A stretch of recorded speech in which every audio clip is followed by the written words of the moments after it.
Mayor Adams, hey, why is New York spending so much money? Why is New York spending so much money to transfer migrants to a hotel in Rockland County? No response? Why you're sending migrants to upstate New York to hotels in Rockland County, and why it's costing New York City so many millions of dollars? Where should they go? Should they stay in New York City? I'm asking you why you're doing. No, I'm asking you, where should they go? Why do you house them in the first place? It's national. That's the way this country is. I'm not the mayor of New York City. You are, sir. But tell me, are you American Indian? No. You came from where? I came from America. You came from America? That's where your ancestors came from? My question for you. That's where your ancestors came from? I don't know where my ancestors came from. My question for you, sir. You're the mayor of New York City, and you're spending millions of taxpayer dollars to send them. You didn't answer my question. Why? How can you justify spending all that money to send? Are you just making it not your problem? The same way your ancestors came here, that is how others are coming here. If you saying no one should come here, then your ancestors shouldn't be here. I didn't say no one should come here. I'm asking why. I'm asking why you're sending them to other parts of the area. It's a state issue. It's a state issue in the country. It's a New York City issue. You're spending New York City money, and they're already housed here. Well, we disagree. How is it a state issue? We disagree. Okay. Is it New York City money or is it New York State money? Thank you so much for your time. He's the mayor of New York City. He can answer his own questions. Yeah, but be kind to my staff. She shoulder checked me. New York. Listen, we disagree. This is a national issue. All of us came from somewhere, like you. What's your relationship with Doc Go? Thank you so much. Just like you.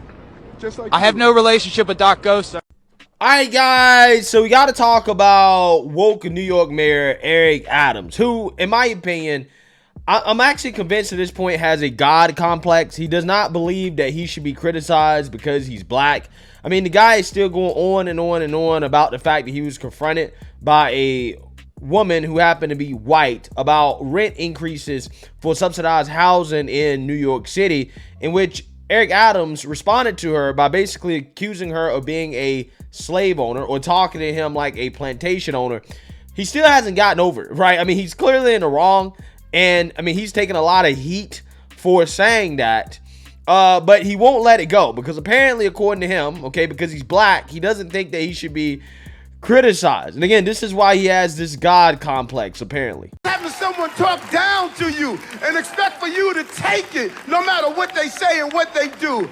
I am the symbol of black manhood in this city, in this country, and what it represents. I'm the mayor of the most powerful city on the globe, and people need to recognize that.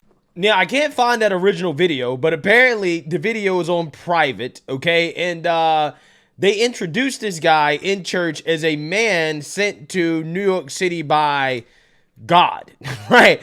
Again, I'm telling you, this guy thinks he's God, right? He has a God complex. He's one of the biggest narcissists in the world, and he's extremely unlikable, okay? This man literally said that I am the embodiment of black manhood, right? Like, who says stuff like that, right? Again, this guy is just, I just don't understand how people stomach this man, okay? And I honestly, when he was running for mayor, I kind of liked him. I had faith in the guy that he would clean things up being a former cop, okay? But he's really just a woke, race-hustling, unhinged lunatic, right? That's what he's turned out to be from New York. He's not even that great on crime, right? Again, the citizens of New York are saying that, look, you know, we don't feel safe in this city. Right? Despite the fact that, you know, there has been some progress, small progress recently on crime in New York City. But for the most part, there's a lot of crazy stuff happening. Like, for example, they now have these scooter shooters, right? These people that ride around on scooters shooting people, okay? And Eric Adams was asked about crime in relation to these scooter shooters. And this guy basically blamed the media for why citizens in his city continue to feel unsafe.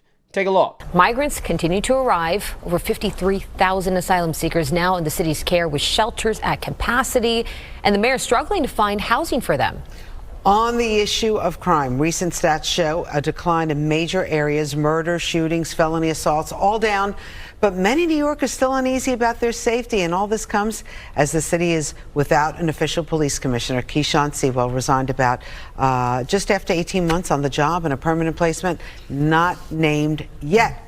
Joining us from City Hall, Mayor Eric Adams. We always appreciate you coming on Good Day New York. Thank you. Great to be on with you also. Okay, so can we talk about these crazy scooter shootings? Last night, another one in the Bronx, 4 people hit, 2 young kids. Over the weekend, Brooklyn and Queens had a scooter shooting, all illegal scooters. Is this like a new trend that we have to deal with in New York City? And we are really proactive. Remember, you saw that when we were talking about scooters, guns illegal on our road, we were clamping down on them. And there was pushback from those who push back on everything we do when it comes down to public safety. And we did what we normally do, ignore the noise and execute a plan of going after the scooters. Thousands removed off our streets, targeting those who have criminal records, and we have confiscated a substantial number of guns and those scooters and made arrests. That's what's very important. Our team has been really focused on these illegal scooters and what they're doing, not only for committing crimes, but also traffic crashes and harming innocent New Yorkers, and we noticed a plan that we've executed to go after them. Mayor, I know that your administration has been talking about that crime is down in New York City, but there's a new Siena poll out today, and it says crime is on top of the mind of New Yorkers. 41% of New Yorkers say they have never been so on edge about their own safety. 87% of New Yorkers think crime is either a very or somewhat serious problem. Why do New Yorkers feel that way? Well, let's think about it for a moment. How do they start their day? They start their day picking up the news, the morning papers. They sit down and they see some of the most horrific events that may happen throughout the previous day. It plays on your psyche. We're clear on that. But my mission is to move people from what they felt to what they're feeling. And no one can take away the fact this city is humming. As you walk the streets, you go to Times Square, you're back on our subway. We peaked at 4 million riders. We're seeing people getting back out, enjoying our parks. So we know it's going to take a time. But if you lead off every day with some of the horrific incidents that take place in a city with 8.5 million people, there's a feeling that you have, but the officers are back out there. They're seeing them. They're conversating. Our restaurants are humming. The city has returned, and we are really proud of what the men and women of the police department are doing. Yeah, so you seen that, you heard that. Okay, Eric Adams once again deflecting blame when criticized for something that, again, as mayor, as leader, right, as the all-powerful, godlike black man that Eric Adams thinks that he is. I don't know, maybe you should take responsibility for it, right? I'm just saying. I mean, if I was mayor of the city, right, in response to a question like that, I would say something like, you know what? It is extremely unfortunate that the citizens of this city still feel unsafe, despite the fact that we have worked diligently and very hard to bring down crime. However, we're going to continue to work to bring down crime because we don't want anybody in this city to feel unsafe. The key to getting New York back on track is to make sure that not only crime is coming down, but also that citizens feel safe. And it is unacceptable for anybody to feel unsafe in this city, and I take full responsibility for that, right? I should be a politician, okay? I mean, I'm just saying. I can give a better answer than that, and I'm just some dude on the internet, okay?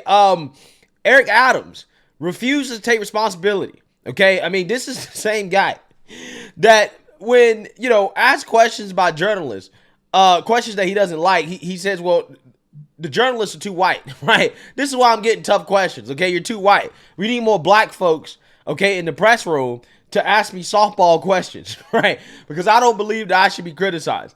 This guy's such a clown. But anyways, let's read about this. Because, again, the polls are showing that people still feel unsafe. I mean, even woke DA Alvin Bragg went on the record to say that, hey, even I don't necessarily feel good when one of my family members gets on the subway system. Many also expressed concerns about the subways, including DA Bragg, who acknowledges the perception issue personally. I know the statistics that transit crime is down, but when one of my family members gets on the train, I too get a knot in my stomach. Okay, so let's read here. Mayor Eric Adams used a new TV interview to downplay a recent poll revealing New Yorkers are still terrified about crime and blame the media for the latest numbers. A new Siena College poll revealed that 41% of New York State residents have never been as concerned about their personal safety as they are now, while a shocking 87% responded that crime is a very or somewhat serious problem in New York State and New York City. So yeah, this guy then goes on to basically blame the media, right? Where people are picking up the newspapers in the morning. Now, again, I'm pretty sure some people in New York still read newspapers, but for the most part, I feel like most people don't read newspapers anymore. Okay, I'm just saying, I think this guy's out of touch. Okay, he said NYD police officers are on patrol citywide, especially in major metro areas like Times Square in the subway system. Just last week, the Post reported the Big Apple saw a dip in overall crime last month, which NYPD brass touted as progress, though July has gotten off to a bloody start. New NYPD crime statistics show that major crimes dropped by 4% in the 5 boroughs last month compared to June 2022, despite a 23% leap in citywide car thefts and with felony assaults for the month on par with June last year. Car thefts, classified as grand larceny auto, were up this past June compared to last 1,391 incidents versus 1,133. Major or index crimes include murder, rape, robbery, felony assault, burglary, grand larceny, and grand larceny auto. Yeah, so as you can see here, there are a good percentage of New Yorkers that are, still concerned about crime and safety, okay, in their neighborhood. Now, here's the thing. A 4% decrease is really not that much, to be quite honest with you, especially considering how, crime has went up significantly after COVID, right? So when you talk about a 4% decrease, that ain't really that much, okay? That's not something to brag about. That's really not something to celebrate. Now, again, you can say that, look, we're making progress and, we're locking criminals up or whatever. But to, again, deflect and say, well, it's the media's fault that people feel scared. It's just ridiculous, especially how you got people that actually live on the streets of New York City or that are, walking the streets or whatever. And they're seeing homeless people everywhere. They're riding the subways and people feel the need to kill homeless people in the subway because, they feel like the homeless people might be a threat. Okay, you got people riding around on scooters shooting people and stuff like that. You got all types of crazy stuff happening. Okay, people have exodus New York City, okay, because they feel unsafe and the taxes are super high. Nobody wants to be there anymore, right? Again, the city doesn't have the same appeal that it used to have, okay? This once great American city under Rudy Giuliani is now not so great, right? It's not so great, and I don't think Eric Adams has done a good job of turning the city around thus far. He's been a disappointment, and it's just, again, even more disappointed that this guy believes that he's God or something, okay, and that he's doing such a great job when clearly the people that live in the city don't feel that way, and then he turns around and blames everybody else for people feeling that way instead of pointing the finger at himself and saying, okay, well, what can I do better, right? What am I missing here? Because clearly he's missing something, right? Which I think, in my opinion, the 4% decrease ain't really all that much, right? People ain't really feeling it. People still feel unsafe, which is something that this guy should take responsibility for and work harder to address, okay? But again, because he's black, right, he doesn't feel like he should be criticized, okay? Nobody can talk down to him and say X, Y, and Z. He's the most powerful mayor in the world, right? He's an embodiment of what a black man is supposed to be, right? Again, this is ridiculous. You can't make this stuff up. Let me know what you guys think. Make sure you like, comment, and subscribe. Most importantly, share a black conservative perspective. Peace.